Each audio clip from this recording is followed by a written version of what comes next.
Hello everyone, কেমন আছেন আপনারা সবাই? Welcome back to another video. Last এপিসোডে আমরা দেখেছিলাম জিয়ান পুলিশ অফিসার লিকে বলতেছিল, ব্রাদার লি, আমি ক্লিয়ারলি দেখতে পাচ্ছি আপনি ফাইটিং এর মধ্যে অনেক পারদর্শী। তো আমি চাই যে আপনি এইখানে থাকা সবাইকে ট্রেনিং দেন, যাতে এরা সবাই ভালোভাবে ফাইট করতে পারে, আর আমি না থাকলেও এরা যাতে নিজেদেরকে সেভ রাখতে পারে। তখন পুলিশ অফিসার লি বলতেছিল, আচ্ছা তোমাকে এইভাবে টেনশন করা লাগবে না, এটা তো আমার স্পেশালিটি, আমি ট্রেন করা দিয়ে অনেক ভালো, তুমি নিশ্চিন্তে এখান থেকে যেতে পারো, আমি এদের সবাইকে অনেক ভালোভাবে ট্রেন দেবো। তখন জিয়াংরান বলতেছিল, আচ্ছা ঠিক আছে, তাহলে আমি এখান থেকে যাচ্ছি। চ্যানচং, চলো আমরা আমাদের কাজে বেরিয়ে পড়ি। আর তারপর আমরা দেখতে পাই ওরা বাস নিয়ে ওইখান থেকে বেরিয়ে পড়েছে। তারপর আমাদের আবারও বিকু ভিলার সিন দেখানো হয়। বস ক্যাং বলতেছিল, তাড়াতাড়ি চলো, আমি কিংজিকে যেসব কথা বলেছিলাম ওগুলো তো তুমি সামলে নিয়েছো তাই না? ওই লোকগুলো বলতেছিল, বস আপনাকে টেনশন করা লাগবে না, কিংজি সবকিছু সামলে নিয়েছে, তো এখন শুধু আমাদেরকে এখান থেকে তাড়াতাড়ি বাইরে যেতে হবে, যাতে কেউ আমাদেরকে দেখতে না পায়। কিন্তু হঠাৎ ওদের সামনে একটা গাড়ি চলে আসে, আর ওইটা দেখার পর ওরা একেবারেই অবাক হয়ে গেছিল। ওই গাড়ি থেকে অনেকগুলো লোক বেরিয়ে আসে, আর ওরা সবাই বস ক্যাং আর ওর লোকেদেরকে ঘিরে ফেলে। বস ক্যাং এর লোকটা বলতেছিল, আরে এরা কারা, কোত্থেকে এলো এরা?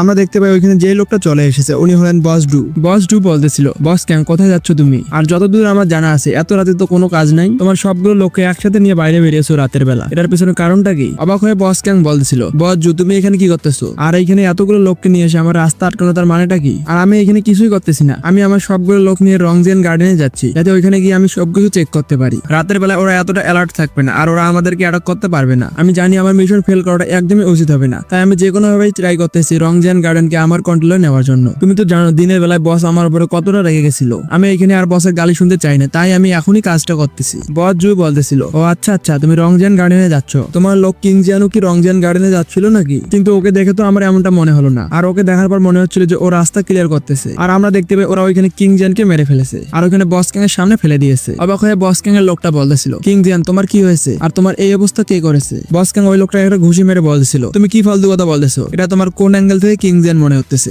একদমই আমাদের কিং জ্যান নয়, এ ওর মতোই দেখতে, কিন্তু এ অবশ্যই কিং জ্যান নয়। তারপর আমরা দেখতে পাই বস ক্যাং বলতেছিল, বস জু 1 মিনিট দাঁড়ান, আমি একে একদমই চিনতে পারতেছি না, আমাদের কিং জ্যান একদমই এর মতো দেখতে না, আমি তো ওকে রংজ্যান গার্ডেনে পাঠাইছিলাম যাতে ও ওই দিকে খেয়াল রাখতে পারে, আর ওই আমাদেরকে ওইখানে ডেকেছে, তাই তো আমরা ওখানে যাচ্ছি এত তাড়াতাড়ি। তখনই আমরা দেখতে পাই বস জু ওর লোকেদেরকে বলতেছিল, তোমরা এখানে তারা সবাইকে মেরে ফেলো, এদের মিথ্যা কথা বলা সবার সামনে প্রকাশ হয়ে গেছে, আর এদেরকে বাঁচিয়ে রাখাটার কোনো মানে হয় না। আর তারপর ওরা ওইখানে শুটিং চালু করে দিয়েছে। বস ক্যাং ভয় পেয়ে বলতেছিল, প্লিজ আমাকে মারিও না, আমি কোনো ভুল করিনি এইখানে। আর আমরা দেখতে পাই বস জুর লোকেরা বস ক্যাং এর সবগুলো লোককে মেরে ফেলেছে, কিন্তু বস ক্যাং কে মারেনি। বস ক্যাং বলতেছিল, বস জু আপনি কাজটা কি করতেছেন এখানে? আমি এখানে কিছুই জানি না যে কেন আপনি আমার লোককে মারতেছেন, আমরা এখানে কি এমনটা কাজ করে দিয়েছি যার কারণে আপনি আমাদেরকে মারতেছেন? তখনই আমরা দেখতে পাই বস জু বলতেছিল, শালা বস ক্যাং তুই কত মিথ্যা কথা বলবি, তোর সব মিথ্যা কথা বলা আমরা ধরে ফেলেছি, তো এখন অ্যাক্টিং করা বন্ধ কর। আর তুমি যদি আমার কথা বিশ্বাস না করো না, তাহলে কারের মধ্যে দেখো আমাদের সাথে কে বসে আছে, আর তারপরেই তোমার কাছে সবকিছু ক্লিয়ার হয়ে যাবে। এখানে তোমার কোনো আপন লোকই তোমাকে ধোকা দিয়েছে, যাকে তুমি সবচেয়ে বেশি বিশ্বাস করতে। গাড়ির মধ্যে দেখার পর বস ক্যাং একদমই রেগে গেছিল।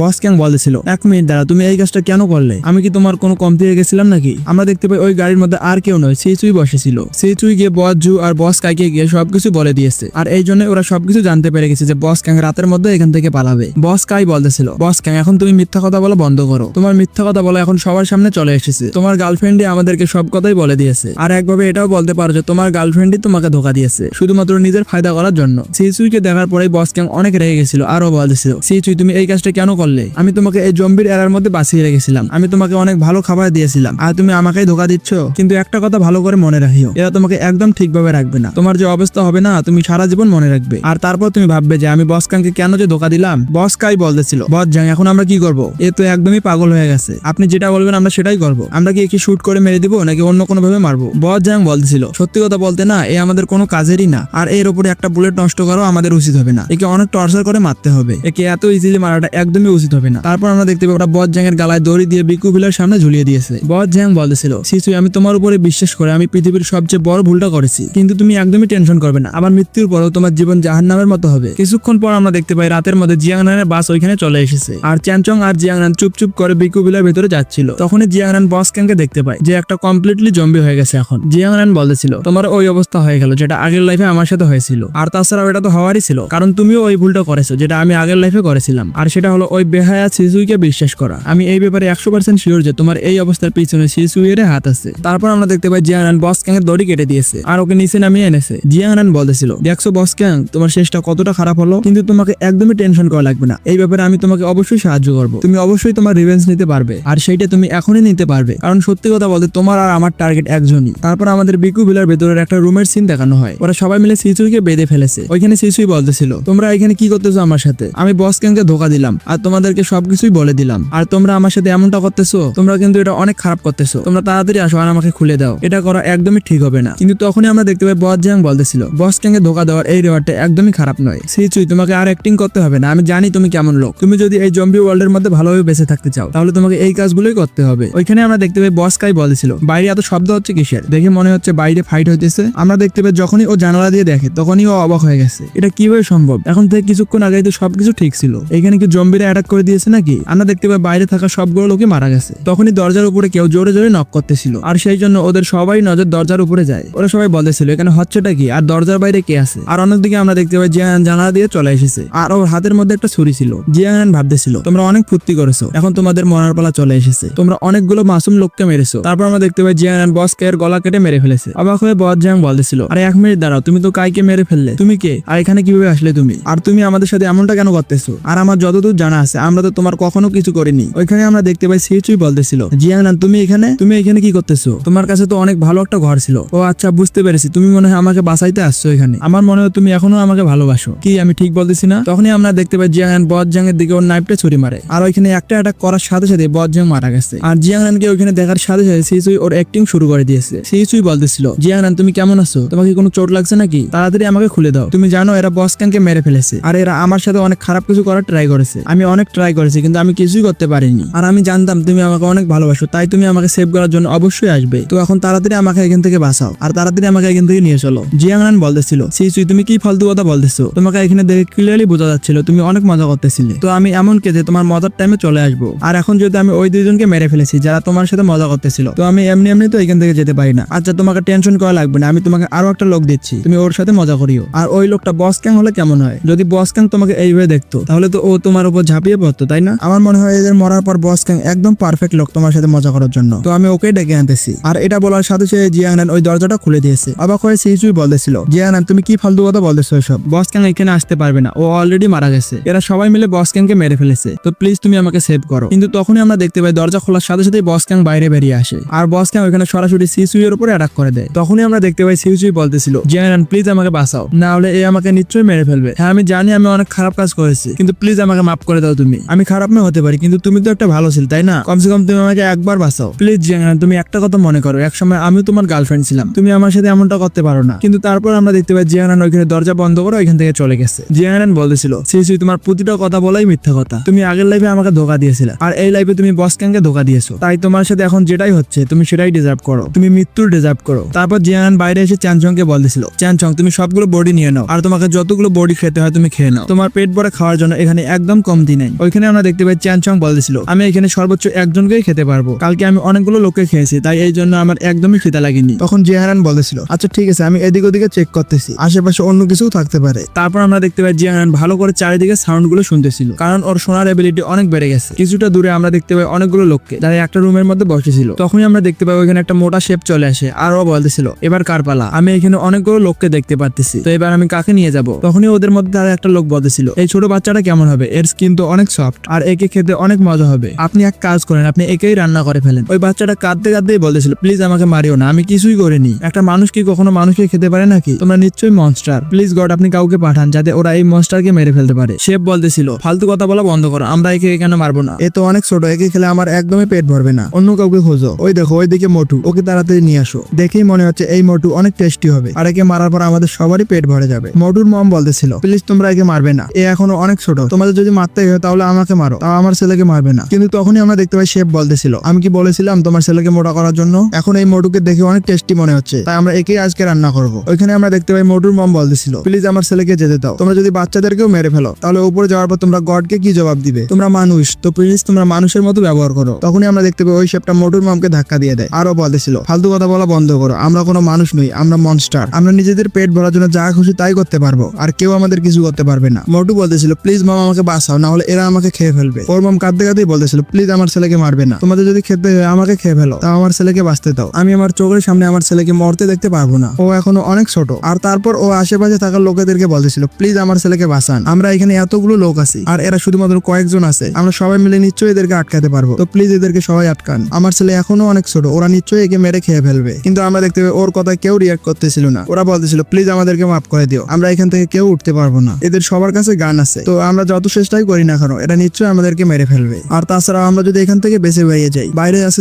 জম্বিরা আমাদেরকে মেরে ফেলবে। তো প্লিজ আমাদেরকে মাফ করে দিও, আমরা তোমাকে একদমই হেল্প করতে পারবো না। কিন্তু ওইখানে ওরা হঠাৎ একটা সাউন্ড শুনতে পায়, আর ওই সাউন্ডটা শোনার পর ওরা সবাই অবাক হয়ে গেছিল। শেফ বলতেছিল ওইখানে কি আছো, তাড়াতাড়ি বাইরে বেরো। কিন্তু আমরা দেখতে পাই দরজার পেছন থেকে কেউ বাইরে বেরোয় না। শেফ বলতেছিল আমি এখনই গানের আওয়াজ শুনতে পেলাম, নিশ্চয়ই দরজার পেছনে কেউ না কেউ লুকিয়ে আছে। আমাদের সবাইকে অনেক কেয়ারফুল থাকতে হবে, না হলে এমনটাও হতে পারে আমরা এখানে সবাই মারা যাবো। বাকি সব লোকেরা বলতেছিল এখানে যেহেতু শর্টগানের আওয়াজ এসেছে, তো শর্টগান শুধুমাত্র বসের কাছে আছে, আর কারো কাছে নেই। এমনটা কি হতে পারে যে এখানে বস চলে এসেছে? তারপর আমরা দেখতে পাই ওই মোটা ছেলেটা ওর মমের কাছে চলে গেছে। ওর মম বলতেছিল যাই তুমি কি ঠিক আছো, তুমি টেনশন করিও না, তোমার মম তোমার কিছুই হতে দিবে না। কিন্তু হঠাৎ করে ওই দরজাটা খুলে যায়। সে ওদের মধ্যে থাকা একজনকেই বলতেছিল তুমি ওইখানে গিয়ে চেক করো যে ওইখানে কে লুকিয়ে আছে। ওই লোকটা একটু ভয় পেয়ে যায়, আরো বলতেছিল কি আমি গিয়ে চেক করবো? সে বলতেছিল ফালতু কথা বলা বন্ধ করো, তাড়াতাড়ি গিয়ে চেক করো, তুমি যদি চেক করতে না যাও তাহলে আমি এখানেই তোমাকে শুট করে দিব। তারপর আমরা দেখতে পাই ওই লোকটা ভয় পেয়ে দরজার কাছে চলে গেছে, আর দরজার বাইরে থেকে একটা হাত বেরোয়, আর ওই হাতটা ওকে বাইরে টেনে নেয়। বাকি সব লোক ভয় পেয়ে যায়, আরো বলতেছিল এটা নিশ্চয়ই একটা জম্বি, আমি এখনই এখানে একটা জম্বির হাত দেখলাম, তাড়াতাড়ি শুট করা শুরু করো, আমাদেরকে এই জম্বিটাকে এখনই মারতে হবে, না হলে ও আমাদের উপরে অ্যাটাক করে আমাদেরকেই মারতে পারে। ওরা ওইখানে শুটই করতেছিল, কিন্তু আমরা দেখতে পাই চ্যানচং দরজা ভেঙে ভেতরে ঢুকে যায়। চ্যানচং ওইখানে ডাইরেক্টলি শেপের উপরে অ্যাটাক করে দিয়েছিল। শেপ বলতেছিল প্লিজ তুমি আমার এখানে আসো না, কিন্তু আমরা দেখতে পাই চ্যানচং শেপের মাথা ধরে ফেলেছে আর ওটাকে ঘুরিয়ে দিয়েছে। আর এটা দেখার পর ওইখানে থাকা সবগুলো লোক ভয় পেয়ে গেছে। তারপর আমরা দেখতে পাই চ্যানচং অনেক স্পিডে ওইখানে থাকা সবগুলো খারাপ লোকের উপরে অ্যাটাক করতেছিল, আর আমরা শুধু ওই বিল্ডিং এর ভেতর থেকে চিল্লানোর আওয়াজ শুনতে পাচ্ছিলাম। আর কিছুক্ষণের মধ্যে ওইখানে চ্যানচং শেপ থেকে শুরু করে সবগুলো গুন্ডকে মেরে ফেলেছে। ওইখানে থাকা লোকগুলো বলতেছিল এটা তো অনেক অদ্ভুত ব্যাপার, এ তো আমাদেরকে মারতেছে না, আর এই জম্বিটা একটা মাস্কও পরে আছে, এটা তো একদম অদ্ভুত ব্যাপার, একটা নর্মাল জম্বির থেকে এই জম্বিটা একদমই আলাদা। তখনই আমরা দেখতে পাই জিয়াংলান ওইখানে চলে আসে, আর ও চ্যানচংকে বলতেছিল চ্যানচং তুমি অনেক ভালো একটা কাজ করেছো, এখানে মুখ থেকে মাস্ক না খোলার পরেও তুমি অনেক ফাস্ট, সত্যি তোমার অ্যাবিলিটি একদম অসাধারণ। চ্যানচং বলতেছিল এই ওই অ্যাটাক করার পর অনেক কুল লাগে, আর আমাকে জম্বি মনে করার পরেও কেউ আমাকে ভয় পায় না। ওইখানে থাকা সবাই অবাক হয়ে বলতেছিল আরে এক মিনিট দাঁড়াও, এই জম্বিরা তো কথা বলতেছে, কিন্তু আমরা আজ পর্যন্ত কোনো জম্বিকে কথা বলতে দেখিনি, তাহলে এ কিভাবে কথা বলতে পারতেছে? আর এখানে যে অন্য লোকটা আছে ওকে দেখে একদম নর্মাল লোক মনে হচ্ছে, আর ও এর সাথে ফ্রিলি কথা বলতেছে। তো এইখানে এই জম্বিটাকে কেউ তো আমাদেরকে কিছু বলো। কিন্তু তখনই আমরা দেখতে পাই ওইখানে চ্যানচংকে দেখার পর কিছু লোক ভয় পাচ্ছিল, কারণ ওরা ভয় পাচ্ছিল যে চ্যানচং ওদের উপর যে কোনো সময় অ্যাটাক করতে পারে। তখনই জিয়াংলান সামনে এগিয়ে যায়, আরো বলতেছিল আরে তোমাদের কাউকে ভয় পেতে হবে না, এখানে চ্যানচং আমাদের দিকে হয়ে ফাইট করতেছে, তাদের যা কিছু হয়ে যাক না কেন চ্যানচং তোমাদের উপরে একদমই অ্যাটাক করবে না। তখনই ওই মেয়েটা বলতেছিল না না ব্রাদার, আপনি অনেক ভুল ভাবতেছেন, এই মনস্টারটা একটা সুপার মনস্টার যেটা অনেক ভয়ঙ্কর, আর নর্মাল জম্বির থেকে এই মনস্টার গুলো মানুষকে ইজিলি মারতে পারে, আর এর স্পিড আর স্ট্রেংথ অন্যদের থেকে অনেক বেশি, আর এই জন্য এমনটাও হতে পারে এ আমাদের উপরে অ্যাটাক করে দিবে। ওই বাচ্চাটার কথা শোনার পর জিয়াংলান অবাক হয়ে গেছিল, আর ওই বাচ্চাটাকে জিজ্ঞেস করতেছিল তুমি কি বললে, সুপার মনস্টার আবার কি? আর তুমি যে এখানে সুপার মনস্টারের কথা বলেছো ওগুলো কতটা পাওয়ারফুল হয়? আর ও কি সামনে দাঁড়িয়ে থাকা ব্রাদারের মতো দেখতে হয় নাকি? আর ওর মতো অনেক স্পিডে অ্যাটাক করে নাকি? আর তুমি কি ওই মনস্টারটাকে নিজের চোখে দেখেছো নাকি কোনো মানবার কথা বলতেছো? তখনই ওর মম বলতেছিল আমার মেয়ে একদমই মিথ্যা কথা বলতেছে না, আর না তো কোনো মানবার কথা বলতেছে, কারণ আমরা ওই মনস্টারটাকে নিজের চোখে দেখেছি, ও সত্যি একটা সুপার মনস্টার ছিল। তাছাড়া অন্য জম্বিগুলো ওর কিছুই করতে পারতেছিল না, তাতে কোনো পাওয়ারফুল মানুষ হোক বা পাওয়ারফুল মনস্টার ওর সামনে কেউ কিছু করতে পারতেছিল না। তখন জিয়ানান ওকে বলতেছিল ও আচ্ছা এই ব্যাপার, তাহলে তুমি আমাকে বলো তুমি ওকে কোথায় দেখেছো, কারণ এমন মনস্টার যদি এই সিটিতে বড় হচ্ছে তাহলে অনেক বিপজ্জনক হবে, আর এটা একটা অনেক বড় চিন্তার ব্যাপার, আর খুব তাড়াতাড়ি এই ওয়ার্ল্ড অনেক বিপদের মধ্যে পড়ে যাবে। ওই মহিলাটা বলতেছিল